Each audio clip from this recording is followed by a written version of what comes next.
Hello, I'm back, I guess. I hope. Boy, I have to say, it is hard to get back into doing something after you haven't done it for a while and you have everything put away and you have to pull everything out and you have to, set everything back up and get back in the swing of things, especially when it's like, in this case, recording video, and there's a component of comfort that kind of goes away when you're not doing it. That said, I wanted to make a video today because Apple just recently has put their new Mac Pro on sale, and it's available for prices and configuration, and I have been seeing a number of comments directed at the Mac Pro or at Apple, or have been sent to me regarding the whole thing, that I wanted to sort of talk about a little bit, because I'm coming to the conclusion that Apple has a branding problem. That they've thrown the word Pro into so many different products and market segments that I don't think they're clear, or it's certainly clear to me that it's not entirely clear to a lot of people whether pro, when talking about an Apple product, means professional or prosumer. And, I got a lot of people had commented to me about, what a joke. Apple's asking $55,000 for the fully loaded Mac Pro configuration. And, that this is funny, and, they're out of their minds. And I think some of that comes from the fact that Apple has diluted what they mean by pro when they start talking about their branding. That, for instance, the iPhone 11 Pro, is it a professional device? Well, I would say no. I would say it's a prosumer device. I mean, it's not super rugged. It's not it doesn't offer some feature or capability that is so much more, that differentiates it so much more from the plain iPhone 11, that I would say, well, if you're a pro, you really need the iPhone 11 Pro and not just the regular iPhone 11. Likewise, the iPad Pro. I mean, I have an iPad Pro. I like my iPad Pro. I don't see it being a professional device. It's a prosumer device. There's certain things that it's really good at doing, but there's a lot of it just doesn't step up to the pro level to me. As a professional device. It's better than the iPad in a lot of respects, the plain iPad, but it isn't quite what I would consider a full-on professional device. Now, then you get to the Mac Pro or the MacBook Pro. The MacBook Pro, is it a professional device? Well, in laptops, I guess there's a level where there's a certain amount of ambiguity, you could say. It's a maxed out laptop to the point where it's certainly something that, as a professional, I want a Mac Pro more than a MacBook Air or something, or a MacBook Pro more than a MacBook Air. It delivers better performance and capabilities for the kind of workloads that I would put on it. But even there, it's clear that the branding isn't entirely consistent because, for example, when Ars Technica reviewed the 15 or the 16-inch MacBook Pro, they blasted it as being too expensive for enthusiasts. Well, if it's a pro device, I don't see that as much of a complaint. If it's a prosumer device, then that's certainly much more of a complaint. So, where does it fall? And of course, then, you have the iMac Pro. Where does that fall? Is it a prosumer version of the iMac? Is it a low-end professional workstation? I don't... They've created this confusion in their branding, and it's not helping them. And it certainly hasn't helped them now, because the Mac Pro is very clearly a professional device. It is the kind of thing that the average person or the enthusiast or even a small-time video editor or a small-time, YouTube scale, or an amateur, a serious amateur, or semi-professional video producer really doesn't need. It's the kind of computer, especially in that $55,000 fully loaded configuration, that a Hollywood editing company, would be purchasing. And when you start talking about, $100 million budget movies and doing the editing for them, $55,000 for a computer really isn't outrageous or all that insane. I mean, it's outrageous and insane for, like a photographer who's making, say, $60,000, $70,000 a year or $50,000 a year. But when you're a company that's editing, doing work or post-production work on a $100 million movie, it's not really that big of a deal. And I think why I say this Apple has a branding issue here is it's not like there aren't really expensive computers out there. Dell Precision Workstations, you can configure. Dell has a configuration. If you get on their site and you start messing with the Precision Workstations, there's a $160,000+ configuration that you can come up with. It's got 2 Xeon CPUs and 3 terabytes of memory and like 3 NVIDIA Quadro cards and NVIDIA compute cards. And I mean, it is like the kind of thing that only like somebody who or a company doing oil and gas exploration would probably even want to spend money on. But I've never heard, and Dell for $55,000 will give you a configuration for a precision workstation that's pretty comparable to what Apple's doing with the Mac Pro. And I've never seen somebody come along and say, Dell has no idea what they're doing. What a joke. They're asking for, $55,000 or $160,000 for a precision workstation. And I think a large part of that is Dell doesn't come out and trumpet about their precision workstations when they're talking about phones.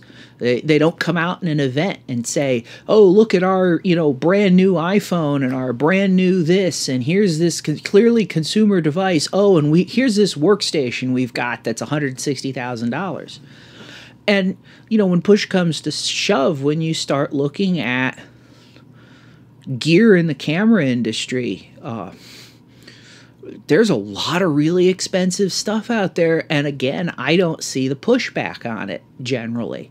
Phase 1's medium format camera backs in the IQ4 series are around $50,000, and that's just the back. You still need the camera and lenses.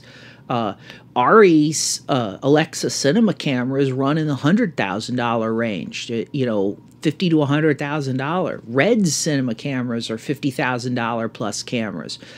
Even for that matter, Canon C3 or C700 is a $33,000 camera. And again, you just don't see this kind of broad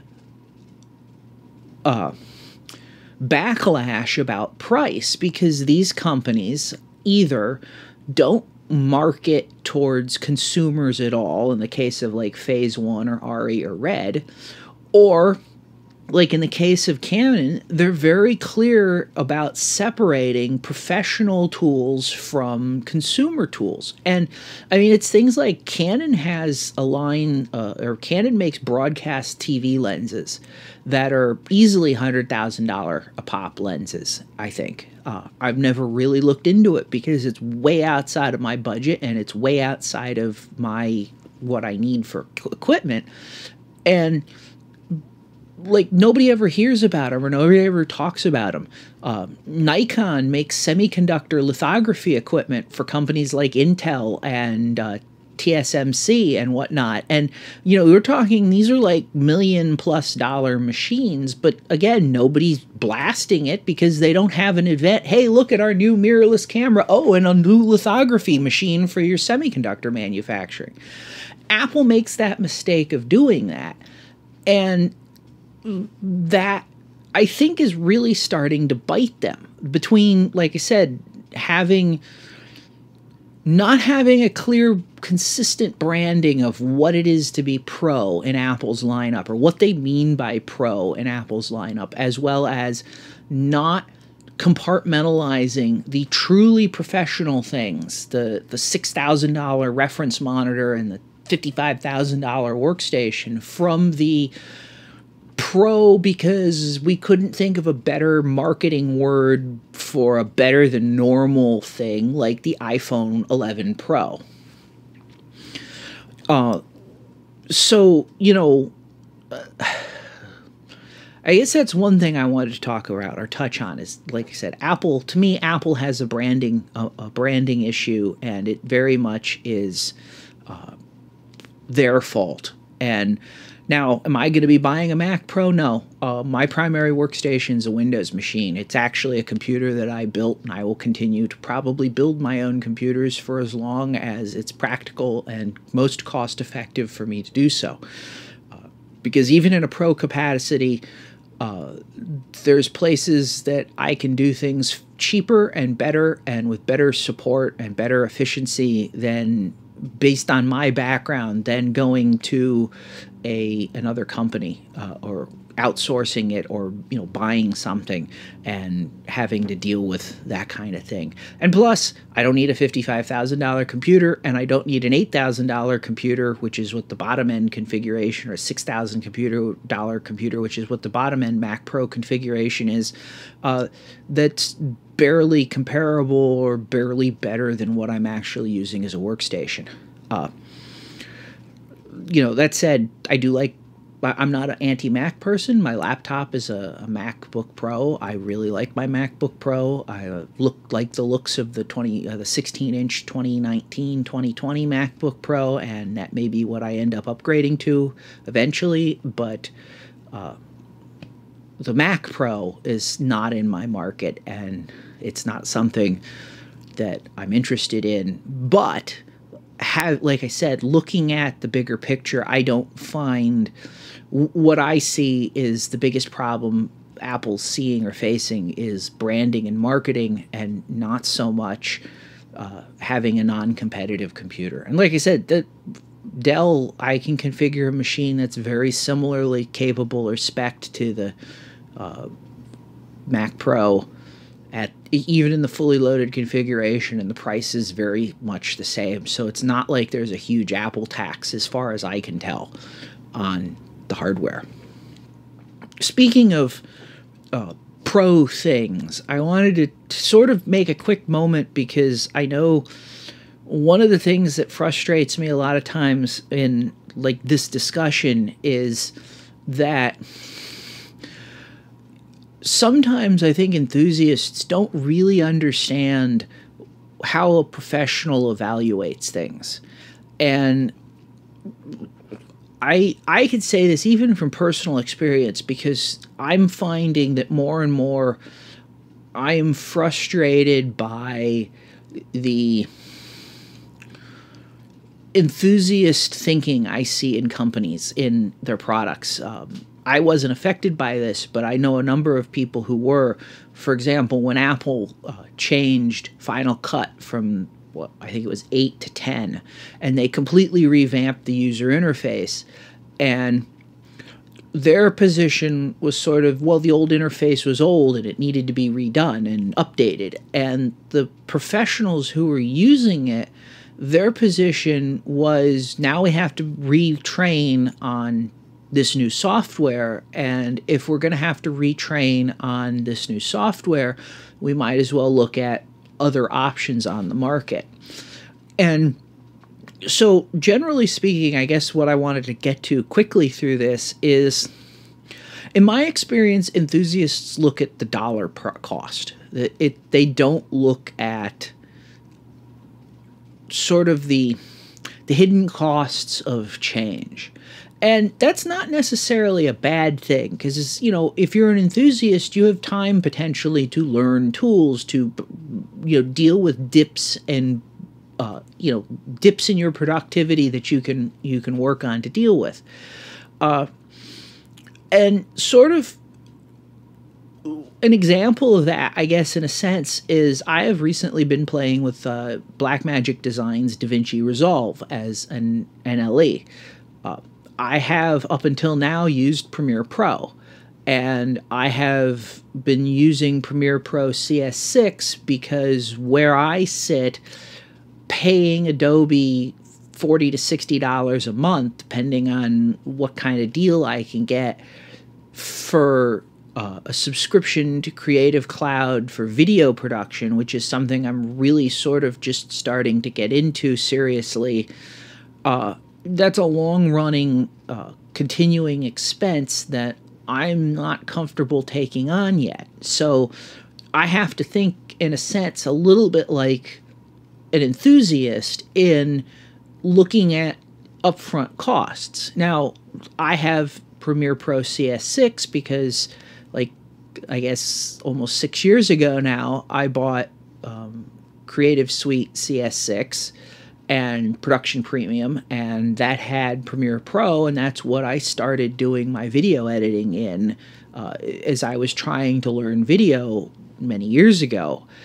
Now, like, for me, it comes down to sort of like, I know Premiere okay. I won't say I'm an expert, but I'm reasonably okay in it. And I don't know Resolve at all. I've only been using it for a couple of weeks, and it's sort of like I have to get up to speed on that.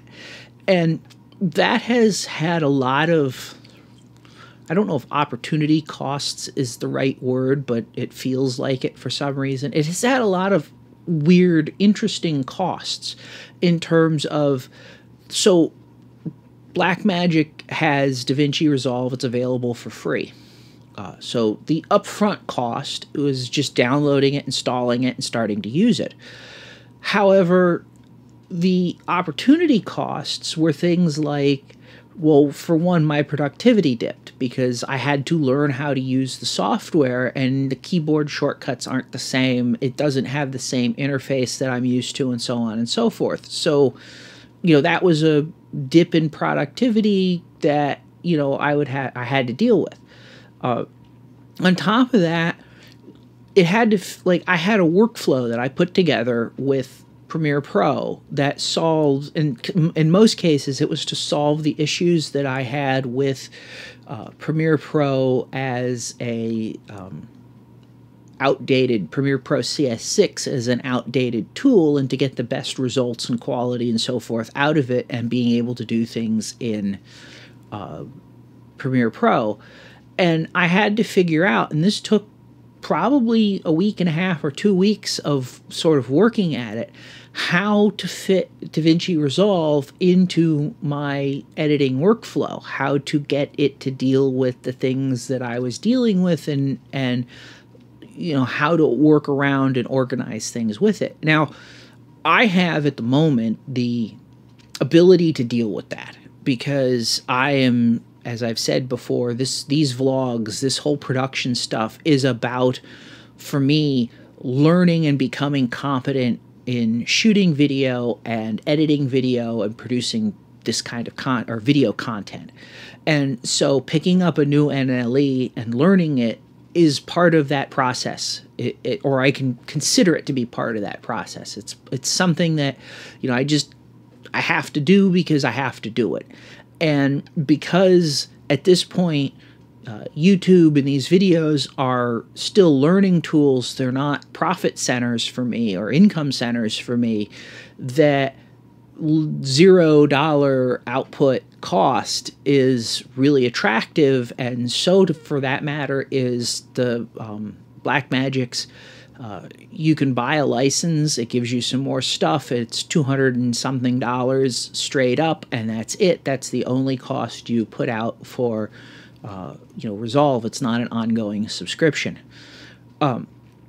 However, I also recognize, not just in with Premiere and Resolve, but sort of a growing frustration in companies changing things for the sake of changing things. And when my productivity tanks because I'm not able to do things as efficiently in Resolve as I was able to do in Premiere, that bothers me. I won't say it like is costing me money, but it certainly is a frustration that I wouldn't otherwise, have to deal with. And so I think, this is one of those things where I think maybe before rendering judgment on a lot of these things about whether it's a, serious tool or not a serious tool or something's ridiculous, we have to stop a step. A lot more people, including some professional reviewers, need to step back and think about who this tool's really for, and whether or not it's good value for that market and not just good for everybody. And that brings me to the final thing I want to talk about in this episode, which is sort of an interesting, I guess you could call it, comment on tools and value. Canon is running some ridiculously good deals on their EOS R cameras right now. I can get a factory refurb EOS R from Canon from their web store for like $1,300 and change, $1,350 or something like that. They're $1,349 plus that's almost half off of what the cameras list for, as new, and it's more than $700 off what the cameras list for as refurbs on Canon's website. And I don't have one, and I'm not buying one. And I've talked about the EOS R platform before and what Canon would need to do to get me into an EOS R. And I've said in the past, well, if the price came down, they were $2,500 or something like that. And then the refurbs were around $2,000. And then there's been a long running thing with refurbs where they were around $1,700, and now they're $1,350. And, that's a great price for the EOS R. I mean, I know there's a lot of people who would like to talk about how, well, they're not as good as Sony's, or they're long in the tooth because it's a 2016-ish sensor. It's the same sensor that's in the, functionally the same sensor that's in the 5D Mark IV that I'm recording this on, and etc. And the simple reality is regardless of what pixel peepers and number crunchers want to sort of say, the sensor in the 5D Mark IV is a perfectly good sensor. It's almost 3.5 years or 3 years old now, or 3.5 years old now, or whatever it is. It'll be 4 years old next, I think, November or something like that. But and there's definitely cameras that have better sensors, but in my experience, at least, with shooting with my 5D Mark IVs, I am perfectly happy with the image quality. And for me, the thing has become there's a much bigger emphasis to me on the ancillary features at this point. Cameras as a whole have gotten to a point where I'm not seeing really useful or interesting improvements in image quality, or improvements in image, I always look at it as like there's a level that you have to meet, and once you meet that level, it really doesn't matter how much further you go yes, it enables better, more capabilities, but it's not it's a diminishing return, I guess, is what it really comes down to. And so what I wanted to talk about briefly was, like, even at $1,350, I just don't see the EOS R as being a great value for me. And a lot of it, almost all of it, and this is what's weird, is the EOS R is a camera I really want to play with. I really want to get my hands on one and use one and see how the whole thing shakes out. The system as a whole, the lens, the mounts, etc., I think have a lot of promise. The lenses Canon's released have look pretty interesting in many cases, but there are certain features in the 5D Mark IV that are not there in the EOS R, and they're not things that you can dismiss or can be dismissed simply as, well, you don't need them because it's not a DSLR. It's things like control over the autofocus system using both the AF on and the flash exposure lock button, and the exposure lock button, and having various modes that you can quickly switch between for, like, say, tracking to stills and back to tracking. And I'm concerned in a certain respect in that I have seen a tremendous amount of the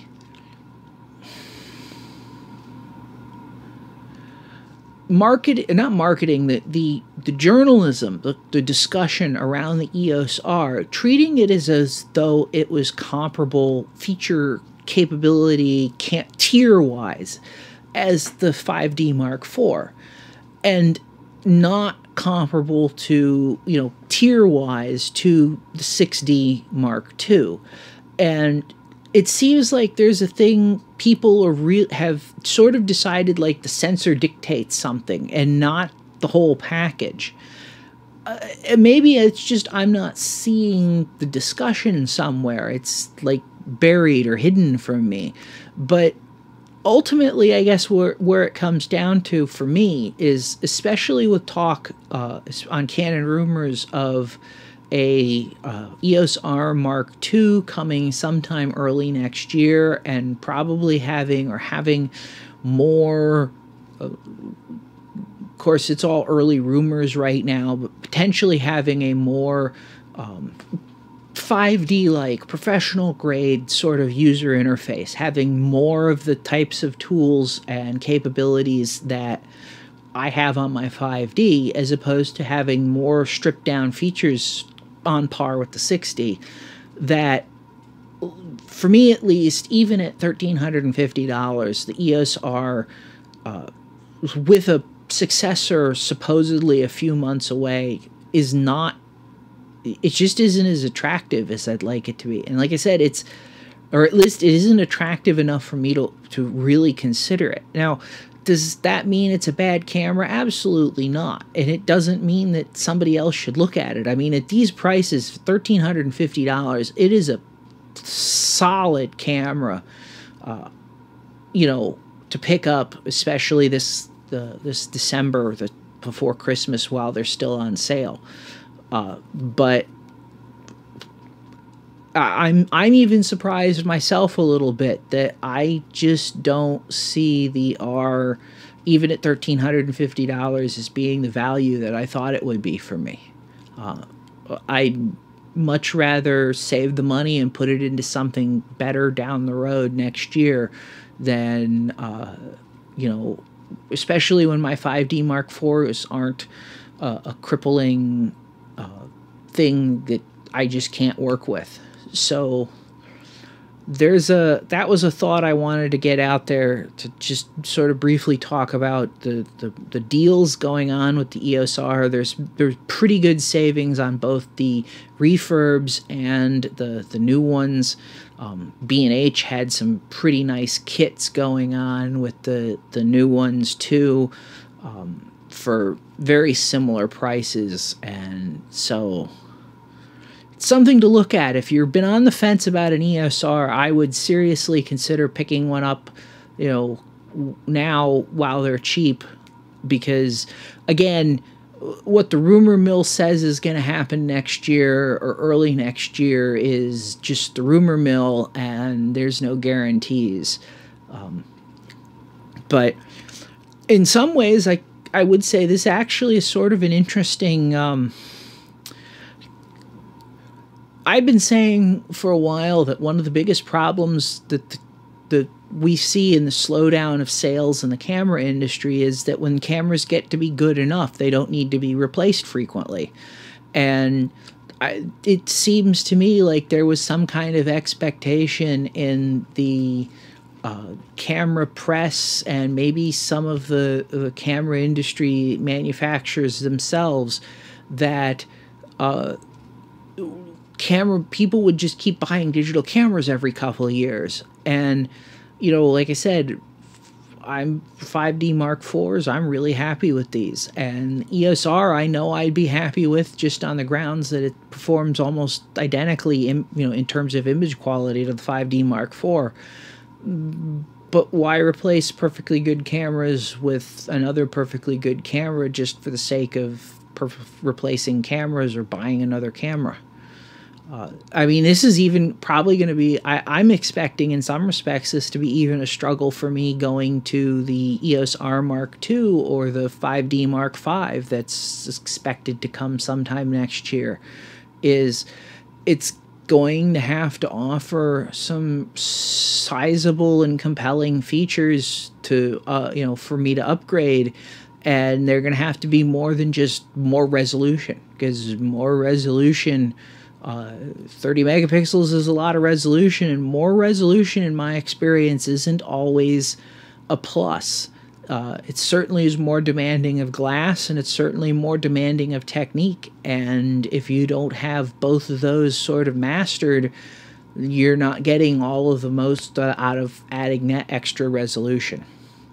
So anyway, got to get back into shooting videos. This is sort of getting started with it. Wanted to do a video, wanted to talk about some of this stuff while it was still kind of relevant before it sort of fades off into obscurity. I probably keep saying this, but all of the false starts of videos and videos that I've got some projects I'm working on video-wise that I think would be very interesting. A couple of camera-related things and some lighting-related stuff that's not going to just be vloggy stuff, that is basically, in many ways, the culmination of what these vlogs and the editing and the post-production and all of the recording stuff has been working towards, at least a first order or first level shot at that. So if you made it this far, thanks for watching. If you found this rambly video, and I do have to apologize, it was a little bit more rambly than I have had really anticipated, but if you found this rambly video interesting, please smash the like button. It does help me know that this is being watched and somebody's found it interesting or whatever. If you're interested in more kind of commentary on the camera industry and sort of following along my struggles is learning how to use video and what I've learned so that maybe you don't have to struggle or somebody else doesn't have to struggle quite as much as I am, please subscribe. That would be appreciated too. But thanks for watching, and until next time.